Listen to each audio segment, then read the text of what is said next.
I don't like talking about Gary Stevenson, but I kind of have to because today everybody wants to talk about Gary Stevenson. I thought he'd gone away. Now he's suddenly all over the internet again. Last few days. No, he's a bit like an STD. He just sort of just comes back even when you think you're beating it. So, actually, that was a bad analogy. Anyway, moving on.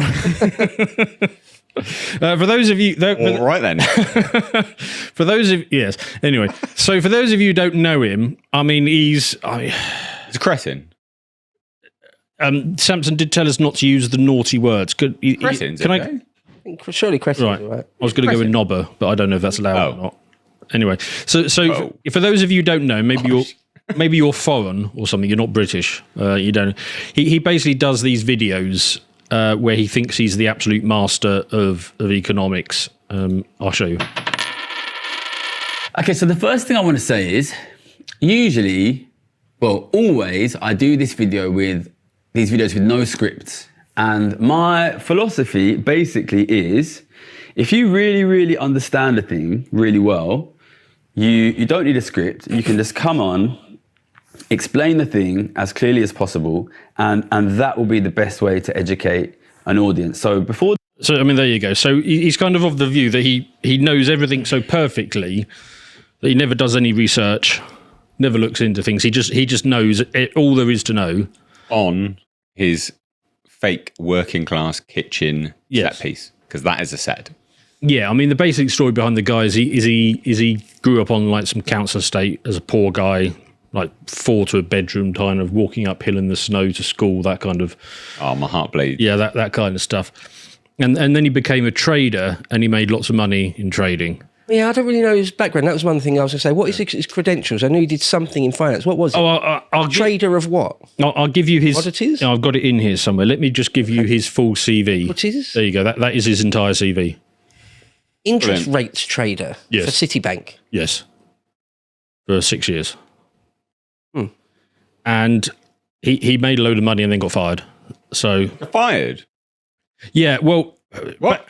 Yeah, I mean, has he got any formal trading in any formal training or education in like political economy? Like, I think he might have gone to LSE or something like that. I don't know, something like that. But basically, he had one when he was a trader. He had one idea, and he kept doing it, and it kept working.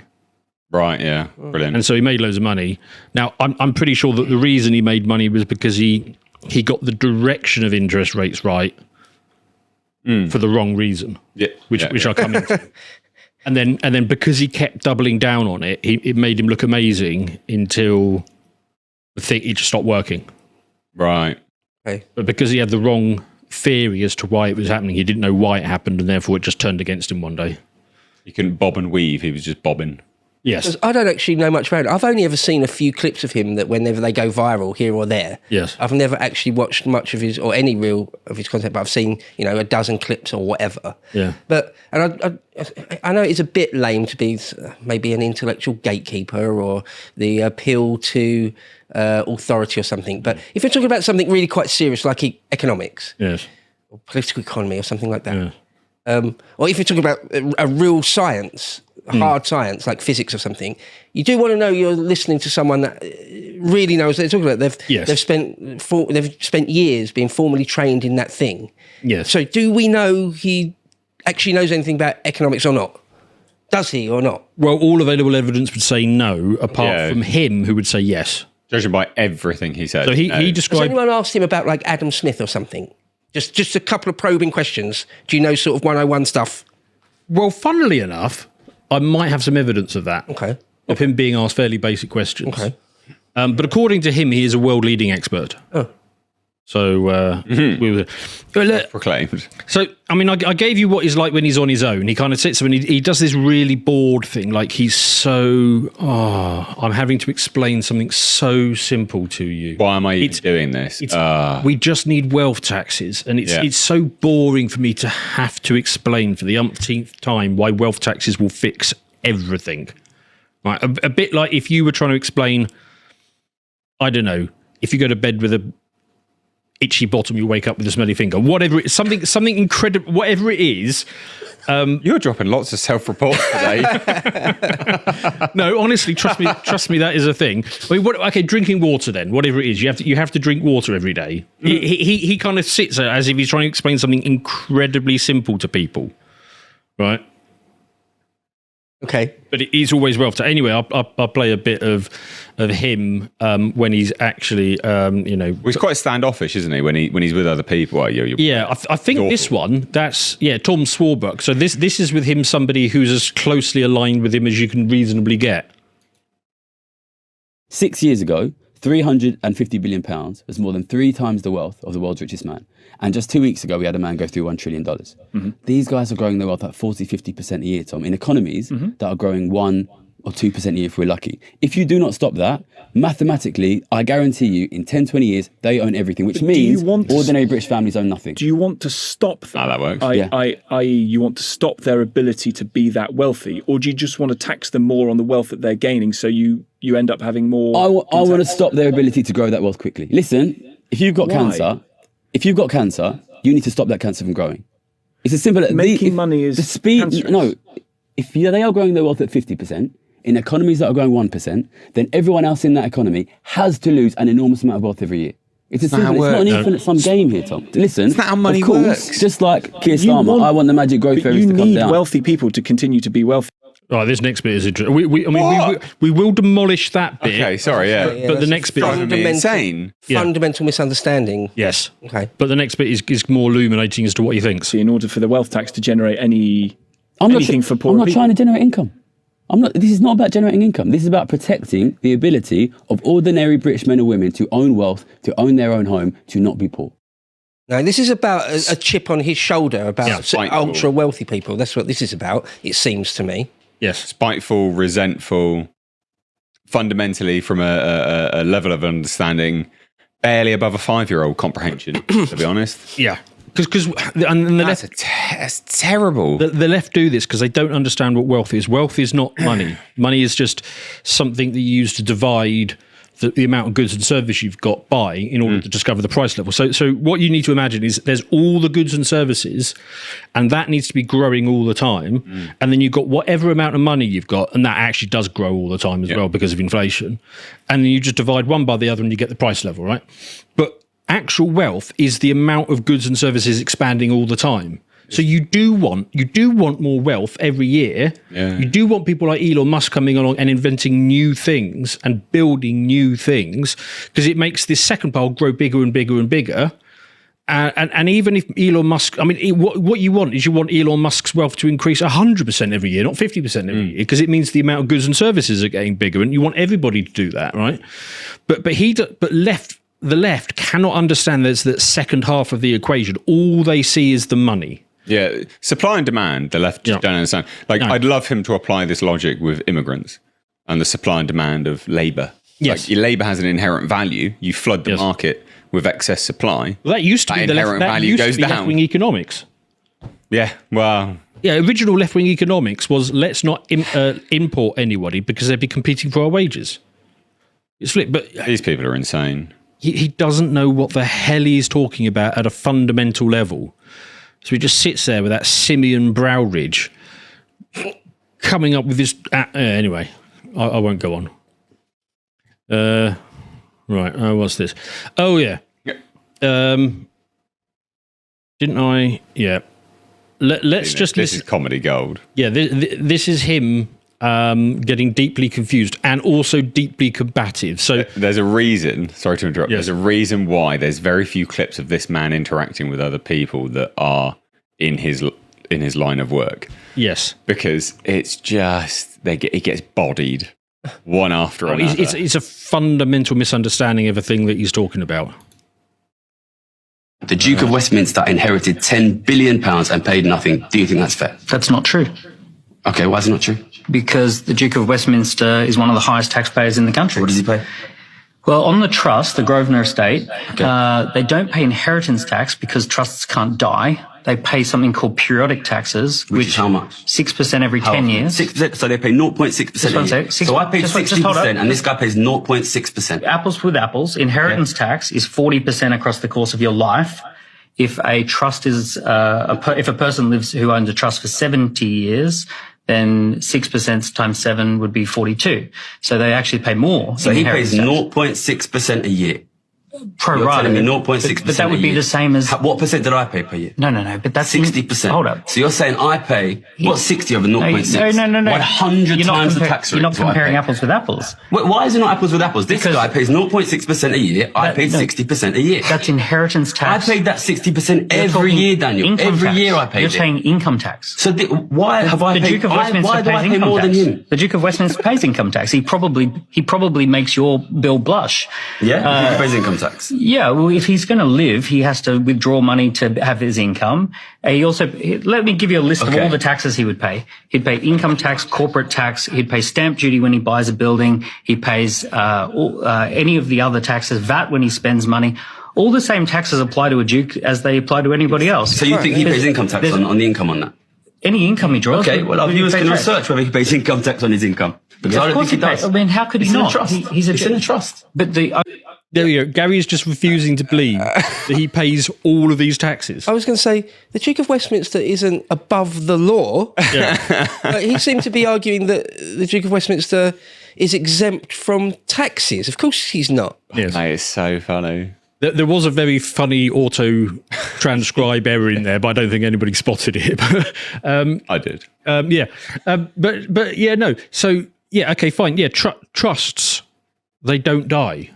They're a legal person. I mean, all legal things are, all legal constructs are a legal person under the law, but they never die, and therefore you can't charge them inheritance tax, and therefore you charge them a trust tax instead. And Gary clearly thought that was instead of everything else. And even when he's being explained it to me, that will all be born out of, again, having a chip on his shoulder. Yes. About ultra-rich people. Again, a classic sort of socialist commie thing, that it's old money, very, very old money that's passed down through families, that's fundamentally the problem with society. Is that, and that must be broken and destroyed at all costs whenever you find it. And it's just bullshit, really, isn't it? I mean, it goes back to the fundamental left-wing problem, which I described, is they don't see the other half of the equation. They don't see the bundle of goods and services growing. So he can't imagine wealth being created. And therefore, when he thinks about the Duke of Westminster, he just thinks, he inherited that money that was stolen. And that's it. That's the only thing you can possibly do with money, is get it from other people. And the reason the left think that rich people are rich is because they stole, because they think in the natural state of nature, everybody's got the same amount of money. Yeah, he's on the Scrooge McDuck level of economics. Yes. That's what he believes. Every rich person is just Scrooge McDucking their wealth every night. Yes. That's not how it works, Gary, mate. When Marx and Engels wrote their sort of their political economy in the mid-19th century, it was such a different world, right? Where you did have giant families and aristocracies that were sort of hoarding wealth in some ways at the expense of normal people. Yeah. That's not what Elon or the Duke of Westminster is doing, though. No. Elon started off as poor as he was. And also, Elon doesn't have $1 trillion. No. He doesn't have $1 trillion. Right, yeah. No, he has assets which other people have placed a notional value on at the marginal unit of exchange. It's not his liquid. Yeah. Also, the assets are business. Yes. Which is a wealth creator. I did say giving wealth to employees. Yes. I said on the breakfast show, Breakfast with Beau, I said, what would be super cool, though, if Elon did sell everything he owned to become, in a liquid sense, a trillionaire? Wouldn't that be truly like Bond villain level badass? What, and literally actually had bank accounts with $1 trillion in them? Wouldn't that be cool? I mean, from an investment point of view, that would be utterly disastrous. Yeah. Yes. On one level, it's completely mad. Why would you? Yeah. But still, with a 12-year-old's brain, that's cool. You could actually have a Scrooge McDuck. I mean, not in the back. I mean, there is value to buying up every 1 ounce gold coin in the world and putting it in a literal swimming pool. That would be quite funny. Or like Goldfinger actually owning most of the world's bullion privately. Yes. It would be cool, wouldn't it? That would be cool. Wouldn't that put except if a one of the most coolest men ever to have lived. If a leftist saw that swimming pool of they'd gold, go berserk, wouldn't they? If a leftist saw that swimming pool of gold, because they think, like you say, in the Scrooge McDuck terms, they would probably try and dive into it, expecting to, just come up the other side or something. They get really badly hurt. Anyway, so he doesn't often do interviews, but he decided to do a documentary on Channel 4. So funny. And the weird thing is he's getting bodied by the left as well. So this is the Guardian review. And bear in mind, if he's going to get a favourable view anywhere, it's going to be the Guardian. Right, and they're absolutely slating him. Oh, are they? Yeah. I like the fact that they're recognising that this new push for a wealth tax is basically a religion. Yes. Like the evangelising. I mean, that's what it is for these people. It's just shifting the blame somewhere else, believing in a higher power. So we can wealth tax our way to prosperity. It's like every few years it gets tried somewhere and it has the exact opposite results to what they want. Yeah. And then they scrap it. The net amount that any given treasury takes will go down because the rich people simply leave. Yes. Ultra rich people, they're exactly the type of people that it's in their power to just leave. Yes. So they do. And they've been doing that under Labour on just the notion that a wealth tax might come in. Well, they've been doing it throughout history. Yes. Yes. Well, also that, yes. Since the ancient world. If you're being taxed too much and you've got enough wealth and power to just move to somewhere where you're not being taxed that heavily, then people do. Yes. You just go and live in Monaco. Or Luxembourg. Or Texas. Pretty straightforward. Right.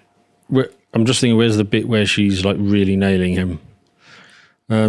The first thing is that Stevenson is not an appealing presenter. He has an adolescent bullishness about him that comes across badly on screen, raises a sort of fight or flight response in the viewer instead of encouraging engagement. The strident idealism that infuses his speech and style is hard enough to take from the young where it at least belongs, but sits less well on a 39-year-old. Adults should have the confidence, the experience and the wisdom that offers more. And that's the thing, he just keeps... his solution to everything. And that's from a Guardian writer? Yeah, and that's from the Guardian. Okay. Yeah. I mean, no lies detected, really. He's sort of... I mean, no one's perfect, but his sort of physicality is odd, isn't it? Yes. Yeah, he's quite dysgenic. Someone said, do you think it's... Is he a recovering drug addict? I don't know. I genuinely don't know. I'm asking. I don't think so. Aren't those sort of mannerisms and physicality the result of having been addicted to some very serious drugs? I'm genuinely asking in good faith. I don't know. Yeah, they're strongly emblematic of that, like representative of that, but not always. He may have a degenerative sort of cognitive order. Yeah, he might have a neurological issue. I mean, I don't know, but yeah, like the shakes, the shifting, the eyes darting, that sort of thing. Yeah, it's very much addict behaviour. It's something which you would correlate quite strongly with an addict. I mean, you're being kinder than I am. He really strongly... I can't say what I actually think. He really strongly reminds me of a PG Tips advert from the 80s. It's the taste. Yeah. Is it the brow line? If you know, you know. If you know, you know. Anyway, he... I haven't watched the interview yet. I will watch it, and I'll probably do a Brokenomics on it, because as much as I hate seeing his face, and people tell me all the time, I'm getting comments saying, "Oh, you should have Gary Stevenson on." It's like, what would be the point? That'd be the most unproductive thing ever. It'd be a literal waste of my time, the audience's time. There's nothing useful to come out of that. But I keep getting asked all the time, and that's why it irritates me so much. Very few people genuinely irritate me. He does. Anyway, so he's done this interview and he spoke to somebody, and I think Needle is a bit leftist, actually. Yeah, he is. But he does actually know tax really well.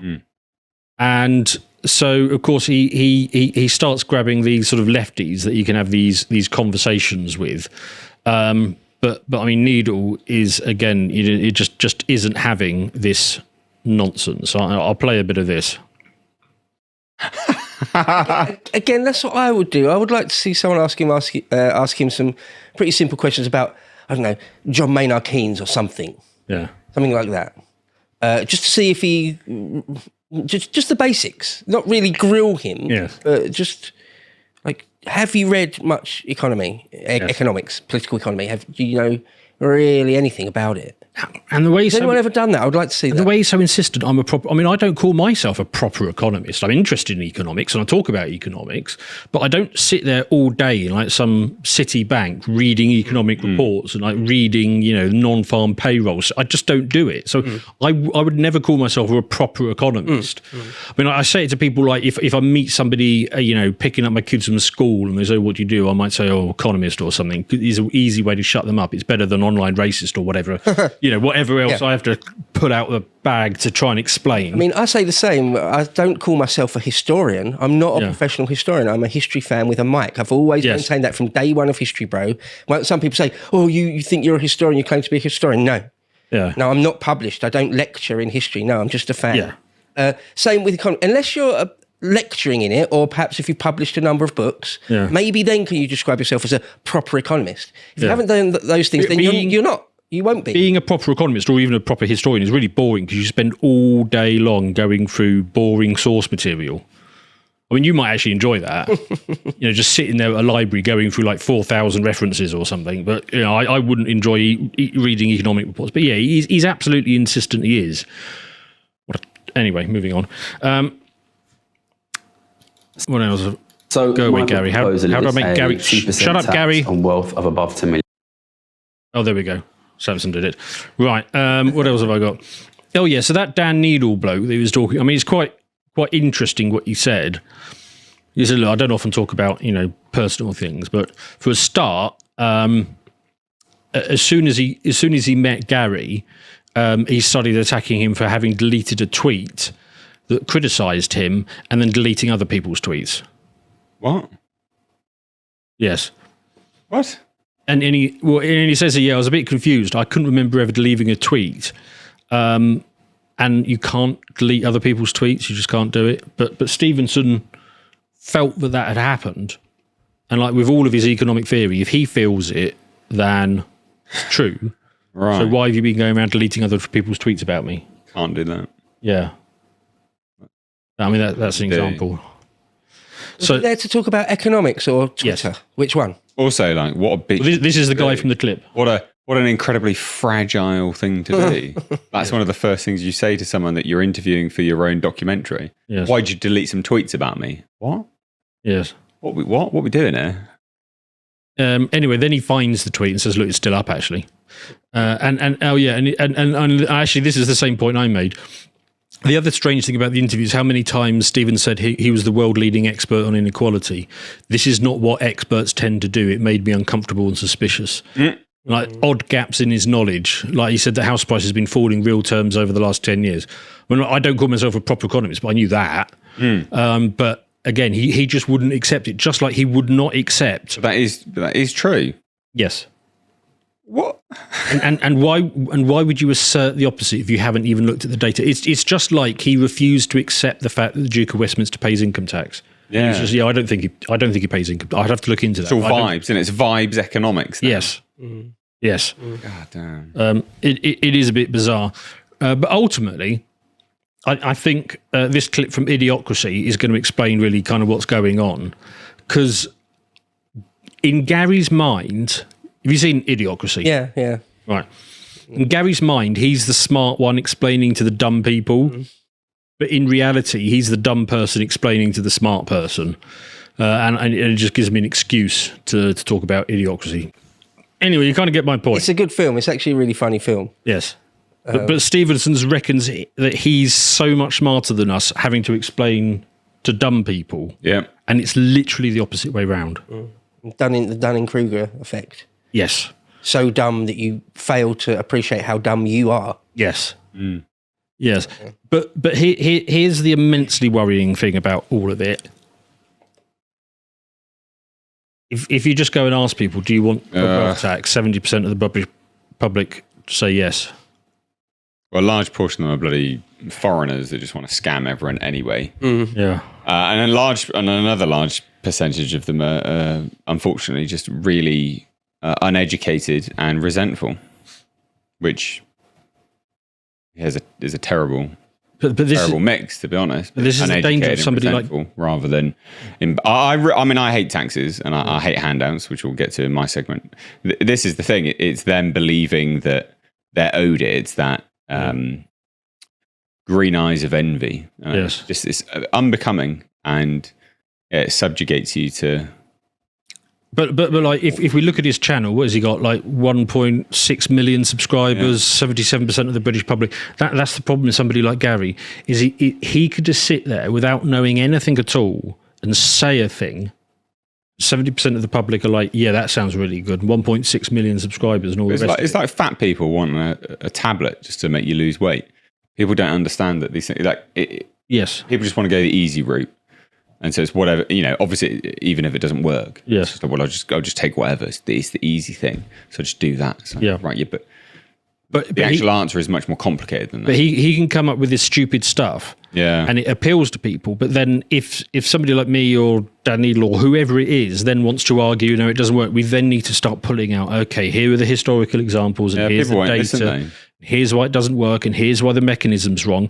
Whereas he could just say it and everyone's like, yeah, brilliant. Yeah, people won't even listen to that, even if you did. Yeah. You're fighting an uphill battle with stuff like that, which is really unfortunate. It's a shame.